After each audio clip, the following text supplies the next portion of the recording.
I'm gonna need your badge, Susan. That's what Trent said. Right there in the middle of the Monday stand-up, standing next to the whiteboard where my color-coded integration roadmap still lived, half-finished, like a mural the artist wasn't allowed to complete. His tie was crooked, breath smelled like cinnamon tic-tacs and cowardice. Everyone looked up from their laptops like prairie dogs spotting a coyote. I swear even the intern stopped typing. Trent let the silence do a little dance before adding, "Your role has been deemed redundant, redundant," like I was a jammed printer, like I was extra weight on a lifeboat. No one said a word. Not Marcy from finance, who still couldn't process vendor payments without my cheat sheet. Not Diego from legal, who once called me at midnight to fix a broken clause in a foreign tax treaty. I made this place run. It was the unofficial translator between systems and humans, the duct tape holding our acquisition pipeline together. And now, I was being peeled off like a sticky note. Effective immediately, Trent added, with a smirk so smug I wanted to staple it shut. Strategic Operations Liaison just isn't a function that aligns with our efficiency goals. I could have made a scene.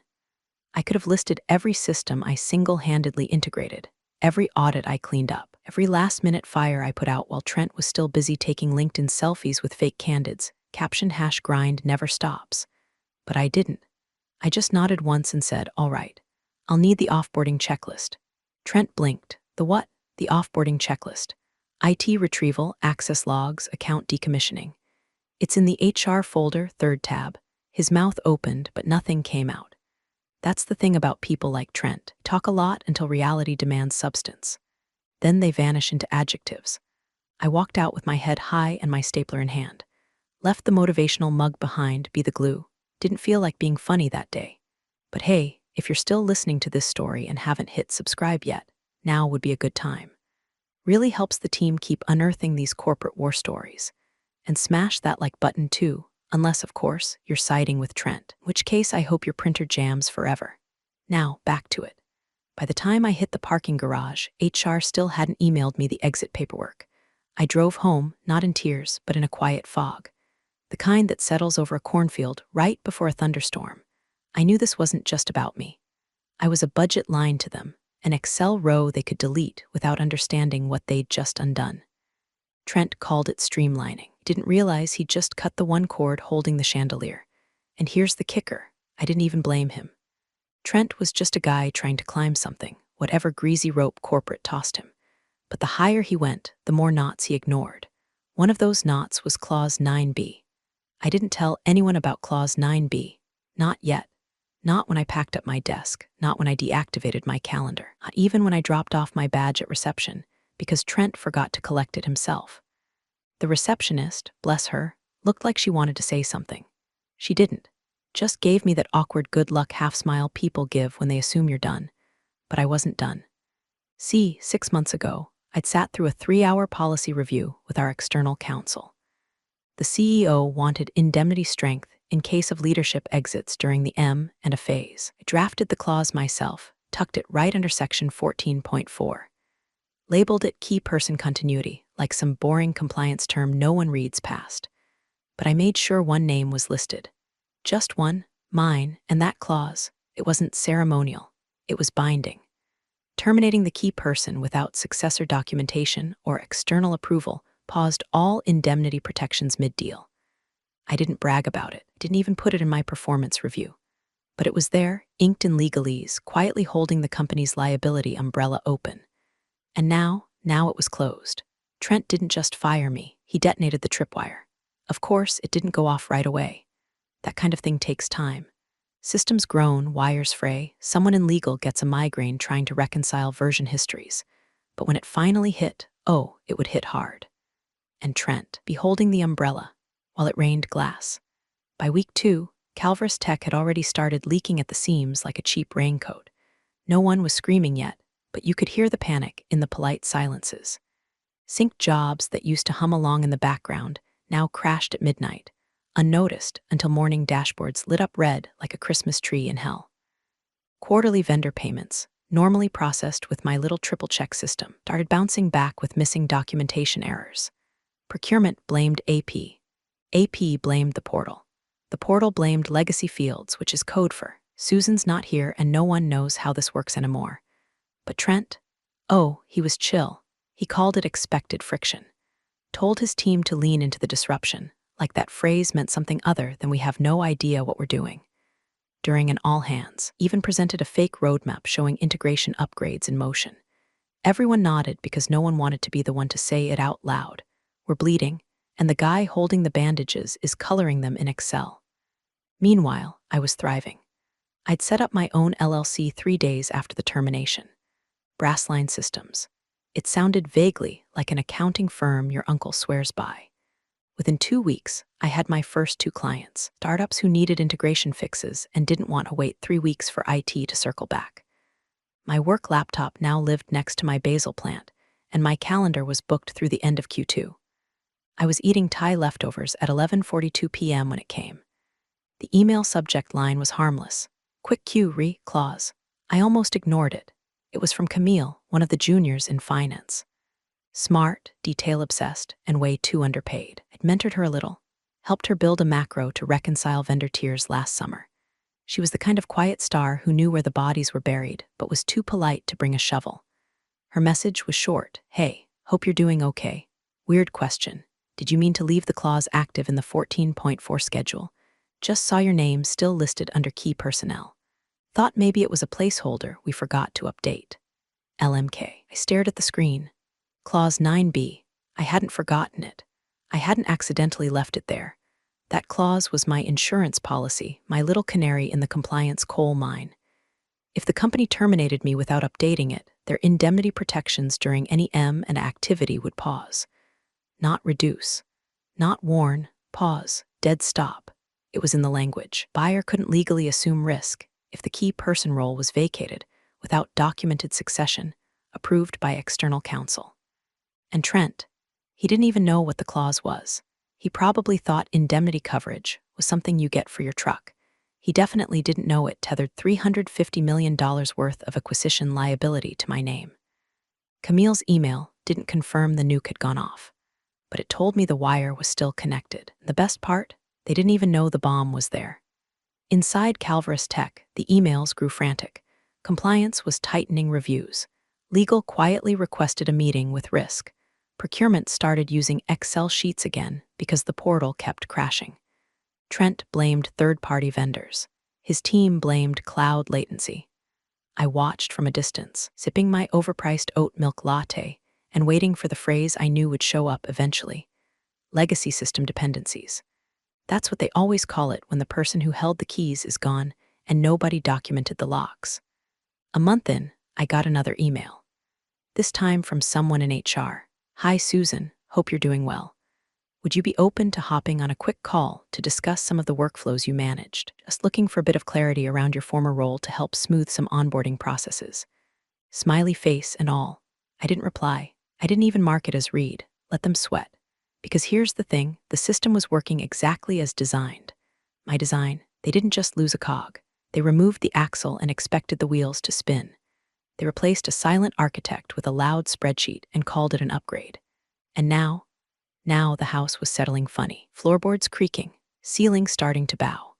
Nobody noticed the bricks missing. Not yet. It happened on a Wednesday. Not the firing, that circus came later. I mean the meeting where Clause 9b was born. A dull, gray afternoon, the kind where the conference room lights hum louder than the people inside. I remember because I had a migraine that felt like someone was grinding glass behind my eyes, and the GC, Barbara, kept clicking her pen like she was trying to hypnotize herself into caring. We were finalizing language for the acquisition insurance schedule. Liability protections, indemnity provisions, all the boilerplate junk that gets stuffed between champagne toasts and shareholder slides. The kind of stuff that only makes sense when everything goes wrong. Do we have any named dependencies on personnel? Barbara asked, more to the room than to anyone in particular. The outside counsel, waxy guy named Elliot who wore pocket squares like he thought it gave him gravitas, shrugged. We can default to role-based naming. C-suite, department heads, that kind of thing. Or if you have anyone you'd consider truly irreplaceable, we can name them individually. But that opens you up to point of failure risk. Point of failure risk. I almost laughed. We already were a point of failure risk. Half the systems were still held together with batch scripts. I'd written 4 years ago after some Oracle guy ghosted mid-project. Barbara chewed her lip. Let's not overthink it. But I was already scrolling through my internal notes. Because here's the thing. Back in January, I'd rewritten our risk matrix after discovering we were exposed in 3 key categories: vendor continuity, indemnity transition, and personnel substitution. I noticed something. The acquisition policy had no enforcement clause for continuity risk if someone left. No clause, just vague language about material disruptions. So I spoke up, casually, like I wasn't rewriting the future. If we're worried about key integration risks, I said, we might want to name someone specifically under the indemnity clause. Not for optics, for actual operational exposure. Otherwise, buyer could delay close if continuity isn't documented. Elliot raised an eyebrow. You're suggesting a named key person? Just one, I said, pretending to read from my screen. The person who's managed the integration schema, built the audit logs, and owns the crosswalks between systems. Might help if the deal ever gets dicey. Barbara looked over her glasses. You, I shrugged. Unless someone else has taken over the data governance protocols, vendor compliance alignment, or the ERP onboarding schedule. Silence. Barbara sighed. Fine, one name. We'll file it under section 14.4 subsked. Make it clause 9b. Elliot tapped it into his laptop without blinking. Just like that. No ceremony, no applause, no blood oath or blinking red light. Just a line of text buried inside a liability subschedule, binding as bedrock and ignored by everyone who hadn't bled to build the thing it protected. Moved on to intellectual property conflicts. No one brought it up again, but I made a copy. Not just of the clause, but of the timestamp policy draft, the emails approving it, and the final submission to the insurer. I tucked them into a private archive labeled Ghost Protocol because I have a dark sense of humor and zero trust in memory. That clause was my insurance, not against being fired, but against being forgotten, against being erased from a structure I helped build with my weekends and migraines and uncredited slide decks. So when Trent swaggered into that team meeting and declared me redundant, I didn't argue because I didn't need to. Clause 9b was already waiting. It didn't raise its voice, didn't shout or flash or protest. It just sat there, quiet, lethal, and legally binding, like a bear trap hidden under a throw rug. They didn't even know they'd stepped on it yet. That's the thing about quiet power. It doesn't need to bark, it waits. And when the time comes, it bites. The thing about complex systems is this: they don't implode with fanfare. They stutter. They glitch. They leak at the corners like a cheap inflatable pool in July until finally the whole thing caves in and nobody can find the manual. That's where Calvarus Tech was sitting now, ankle deep in digital sludge, prepping for a $350 million acquisition with one hand while plugging holes with the other. On the surface, everything still looked polished. Trent was busy parading around the term deal velocity like he'd invented it. He was pushing pretty decks, promising frictionless integration, and hosting PowerPoints that made everything look like it glowed in the dark. But underneath, they were eating their own wiring. Buyer diligence packets were going unanswered. Quests for system mappings were met with confusion, or worse, silence. Someone from legal emailed the vendor compliance team asking for that governance map Susan used to maintain. The reply, what governance map? My favorite moment was when a mid-level VP, Paul, I think, finally piped up during a weekly check-in and asked the question no one wanted to touch. Hey, who updated the indemnity coverage with the insurance provider? Dead silence. Paul tried again. Nervously, since Susan left. Who's managing the policy amendments tied to the merger? No one answered. Barbara from legal wasn't even on the call. Trent was busy fiddling with a pen, probably Googling what indemnity coverage even meant. Someone finally muttered something about checking the binder. But here's the thing, there was no updated binder, because I took the last one home. Digitally, of course. Legally. Fully backed up. It was my work, after all. Dozens of hours poured into an airtight, cross-referenced archive of all risk, governance, indemnity, and succession protocols. Every clause, every schedule, every escalation path signed off by 2 separate counsels. I hadn't shared access when I left, and I sure as hell wasn't about to now. The first ping came on a Tuesday. Hey Susan, hope all is well. Quick cue. Would you be open to hopping on a short consult call, just trying to get some clarity on a few legacy workflows related to vendor tiering and policy mappings? It was from someone named Lacey. I remembered her vaguely from operations, green, well-meaning, probably volunteered for this because no one else wanted to touch it. I didn't respond. On Wednesday, another ping. This one from Raj in DevOps. Hey, really sorry to bother you. I know you're not at Calvarus anymore. You happen to have a copy of the ERP sync schema from last year's audit cycle? Nope. Thursday, HR. Hi, Susan. We're doing some compliance cleanup ahead of our upcoming audit. Would love to schedule a time to discuss your past role and maybe get some insight into your system dependencies. Would only take 15 minutes, promise. Smiley face again. Like they weren't asking me to disarm the nuke they stepped on with both feet. Still no. I watched it all unfold like a ghost in the attic. Quietly, patiently, each unanswered message a little crack in the drywall, each delayed packet a little shift in the foundation. The beauty of it all, I didn't lift a finger. Clause 9b didn't trigger a trapdoor. It triggered erosion. It didn't burn the building. It rotted the supports. The buyer's counsel, Marjorie, was starting to send escalation emails. I wasn't copied, obviously. Someone from my network forwarded one to me. We cannot finalize indemnity review without confirmation of continuity for the key person named in Clause 9b. Please advise. That sentence was the equivalent of corporate C4, because no one at Calvarus Tech could confirm continuity, because the person in Clause 9b was gone, and the only way to patch it, well, that required a conversation I wasn't in the mood to have. Not yet. Trent, less his post-it brain and clickbait swagger, had convinced himself he was steering the Titanic away from the iceberg. That week, he posted a thread in the company-wide Slack titled Fire the Final Stretch Fire, because nothing screams stability like fire emojis. He tagged it #Trent takes the lead. I swear to God, if smug were a cologne, he'd be drowning in it. In the thread, detailed how he'd ruthlessly optimized team structure to remove redundancies and eliminate dead weight, which I'm pretty sure was a euphemism for me.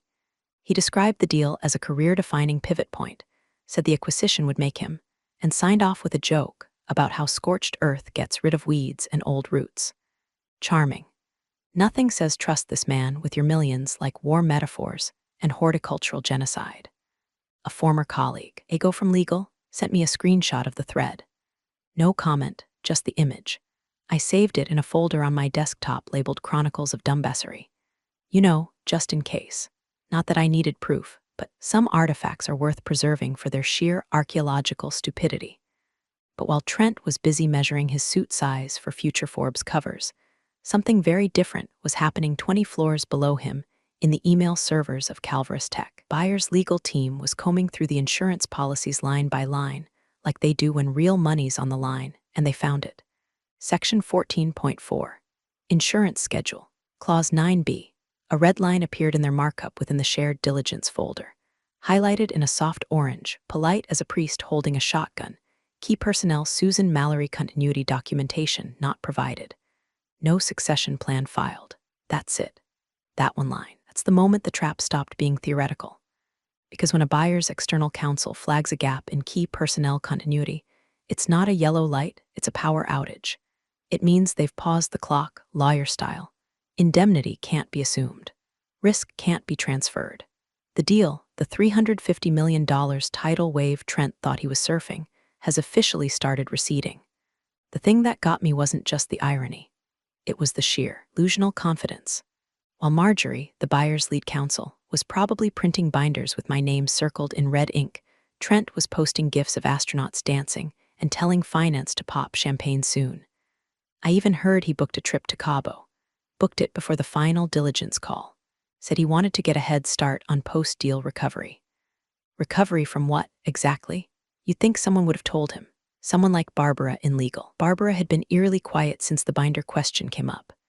Probably digging through Outlook archives, trying to find a file she never backed up because Susan handles that. Oh, Barbara. By now, I had 3 new clients through Brassline Systems, and my inbox was pleasantly full of contracts not tied to corporate implosions. One of them even offered to fly me out to Boston to help their integration team build out a compliance vault. Said I came highly recommended. Funny, isn't it? One company was trying to remember who I was. Another one already knew. That night, I sat on my patio with a glass of wine and reread Trent's Slack post. The line that really got me. In the end, you've got to be willing to break a few eggs to make the omelet. And I just torched the whole chicken coop. I laughed so hard I nearly choked. He didn't know it yet, but that omelet he was cooking was made entirely of my eggs, and one of them was laced with a very special clause. The call was set for 9 a.m. on a Friday, because of course it was. Friday, the corporate graveyard where bad news gets buried under long weekends and HR auto-replies. The invite went out to the usual suspects: Calvarus Tech's CEO, CFO, General Counsel, and of course, the star of the hour, Trent, probably shaved for the occasion, probably wore his winning socks. And on the other end, dialing in from a private line in Manhattan, was Marjorie Sellers, senior partner at a white shoe law firm so old it has Roman numerals in its name. She was the kind of woman who could read a 1,000-page contract and still have enough energy left to destroy your reputation in 6 words or less. I'd only met her once, briefly, during the early risk reviews. She didn't shake hands. She nodded. Once, like a guillotine. The purpose of the call, per the calendar description, was final diligence review and transition planning. Translation: confirm indemnity, verify continuity, and bless the paperwork so everyone can hit send and get drunk on closing bonuses. What they didn't know was that Marjorie already had the scalpel in hand. They started, as these things often do, with small talk. The CEO joked about the time zones. CFO asked if everyone had reviewed the updated waterfall breakdown. Trent, ever the golden retriever in a tie, interrupted every third sentence to reinforce that our internal synergy posture is aggressively aligned. His voice had that grating, overcaffeinated cheer, like a man desperately trying to manifest relevance. Marjorie said little, just nodded occasionally, jotted notes. They talked through transition timing, departmental alignment, HR contingency for voluntary attrition. Nothing explosive, just the slow, careful choreography of corporate courtship. At one point, Trent even tried to slide in a humble brag about streamlining operations to eliminate personnel risks early on.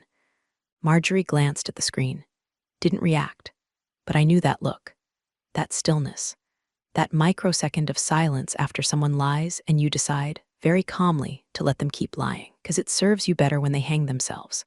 They hit the 45-minute mark. Everything was on track. Everyone was smiling like hostages posing for a press photo. And then, just as the CEO was about to close things out, Marjorie did something brilliant. She cleared her throat. Subtly, like dusting off a loaded pistol. "If I may," she said, her voice cold enough to warp glass, "there's just one item I'd like clarity on before we proceed with final approval." Could hear chair backs stiffen. Coughs die in throats. The indemnity coverage, she continued, flipping to her digital binder with the sound of a sniper chambering around. Section 14.4. Specifically Clause 9b, Key Personnel Continuity. Silence. Barbara, the general counsel, made a noise that might have been a gulp. "I'm looking at the original insurance schedule," Marjorie said, her tone flat, surgical. "Names one individual whose presence is contractually bound to our indemnity acceptance. A Susan Mallory. It notes that no succession plan has been filed and no continuity documentation has been approved." She let the name sit there, heavy, like a dropped anvil on a glass conference table. Then she added, "Can someone confirm whether Miss Mallory is still employed by Calvarus Tech?" The CEO's smile didn't even have time to die. It just vanished, like a switch flipped. Barbara fumbled for words. The CFO opened his mouth, then shut it. You could practically hear the scramble behind the mute buttons. And Trent, he froze. Literally froze, didn't blink, didn't breathe. Marjorie waited. And then slowly, eyes narrowing in the kind of disbelief that always precedes fury, the CEO turned his head toward Trent and spoke. 3 words, calm, measured, lethal. "Tell me you didn't." That's when the walls began to buckle, because Clause 9b wasn't a loose thread. They just tugged it, and the whole damn sweater was unraveling. And they still didn't know how much thread was left. The digital air was thick. They were halfway through the indemnity walkthrough, voices slow and deliberate, like they were tiptoeing through a minefield they suspected was rigged, but didn't realize had already gone off. Marjorie had gone quiet, dead quiet, which for her was about as alarming as a fire alarm at a gas station. She stared into her screen like it owed her money, flipping through tabs only she could see. Her silence stretched for 6 full seconds. In a boardroom, that's an eternity. In a final diligence call with $350 million hanging in the balance, it's a throat tightening around a scream. Then she spoke. "I'm sorry, I need to pause here." The words landed like a bullet in a baptism. Everyone stopped. The CFO blinked. Barbara set her pen down. Intern on the call pretended to freeze on Zoom like her Wi-Fi died. Trent cleared his throat and gave a little chuckle, like he thought this was a bit. Like Marjorie was doing dry corporate humor. She wasn't. Marjorie didn't blink as she said, "Can someone please confirm, explicitly, whether Susan Mallory is still an active employee of Calvarus Tech?" Trent opened his mouth, but the CEO raised a hand. "Wait." He turned to legal. Barbara's lips were a straight line. "No, she was terminated 8 weeks ago." The moment tightened. Like a noose pulling taut around a neck no one knew was looped. Marjorie nodded once, like a judge reading a verdict she already knew by heart. Then she leaned forward and said, "Let me get this straight. You terminated the only key person listed under your liability clause, Clause 9b, without filing a continuity amendment, without successor documentation. You thought you'd, what, proceed with indemnity as is?" She wasn't shouting, she didn't have to. The word terminated echoed like a gunshot in a canyon. The CEO looked at Trent like he was trying to spot the tumor that had just killed his career. His voice was low, hoarse, like he didn't want to believe it. "Tell me you didn't." Trent's face went gray. Not pale, gray. Like wet concrete trying to set in a rainstorm. Looked from Marjorie to Barbara to the camera, then down. His collar was starting to stick to his neck. I was told, her role wasn't critical to. Marjorie didn't let him finish. "Your policy indemnity is now invalid. You cannot transfer risk. We are pausing the deal immediately.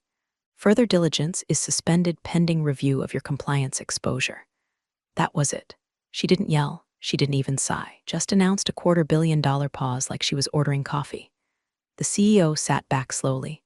Like someone had pulled the floor out from under his chair and he was trying to float. His jaw worked.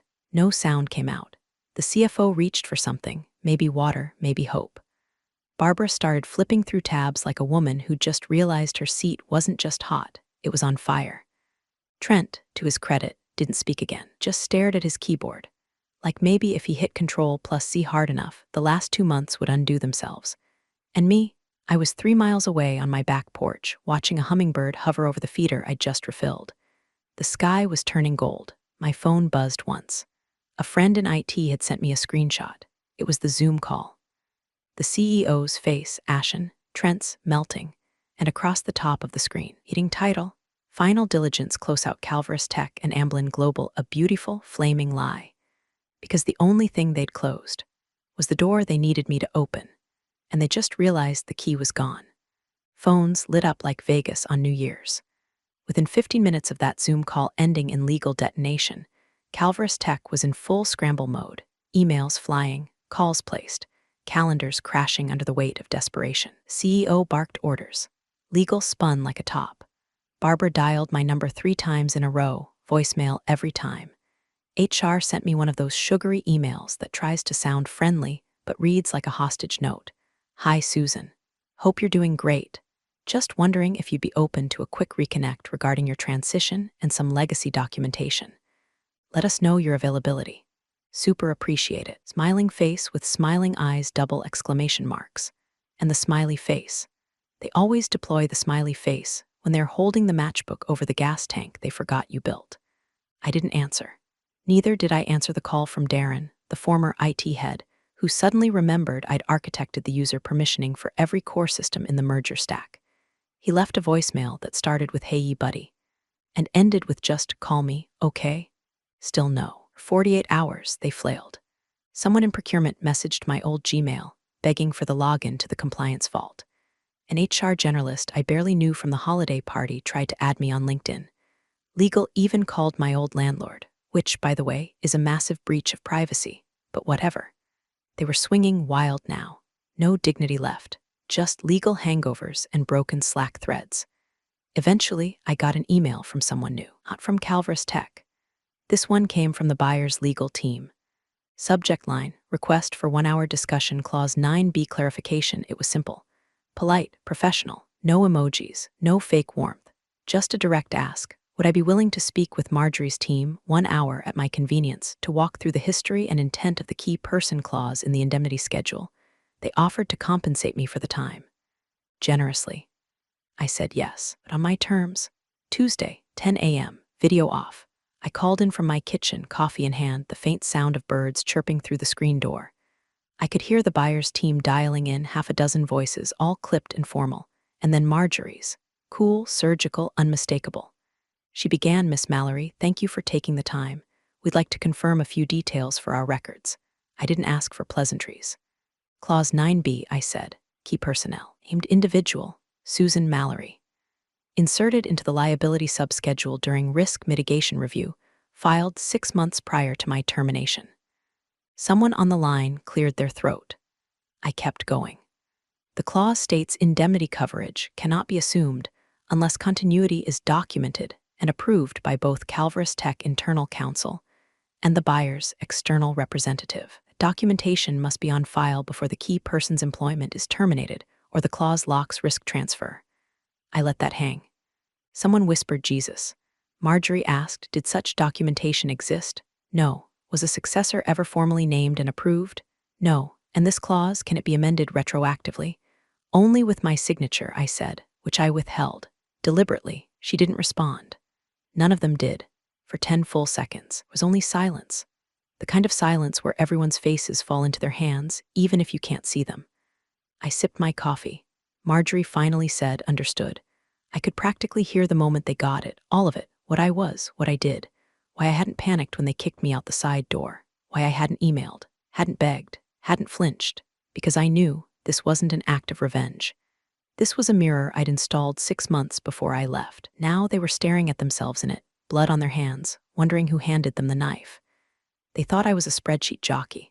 They thought I was a glue stick. They thought wrong. I wasn't just the glue. I was the warranty, the contingency, the reason the deal ever stood up in the first place. Now it was on its knees, and they were still trying to figure out how to stand it back up without me. When the buyer sent over the revised term sheet, it wasn't a negotiation. It was an ultimatum wrapped in legalese, dipped in contempt. The cover letter was only 2 sentences long. Given the liability gap exposed during final diligence, we are no longer comfortable proceeding under the original assumptions. To re-engage, we require the reinstatement of Susan Mallory in a role with full integration authority for no less than 12 months. She will report directly to buyer-side leadership. No negotiation. No counteroffer. Beneath that letter, a complete reallocation of control. Trent, gone, not shuffled, erased, removed from all deal communications, removed from Slack channels, and according to a very satisfying screenshot from a sympathetic friend, escorted out of HQ with a cardboard box and a folder labeled Post-Employment Resources. His badge deactivated the same day. When he tried to badge into the parking garage the next morning, the gate didn't even blink. Barbara, still standing, but clearly singed. Her email to me, relayed through the buyer's counsel, was short, regretful, and riddled with HR paranoia. She used the phrase mutual opportunity for structured re-engagement. Corporate for, please save us. The CEO, silent, publicly anyway. But I know what that silence means. It's the kind people reserve for realizing the house they live in doesn't belong to them anymore, that they were never in charge. Somewhere, someone signed a clause, and that clause now owns them.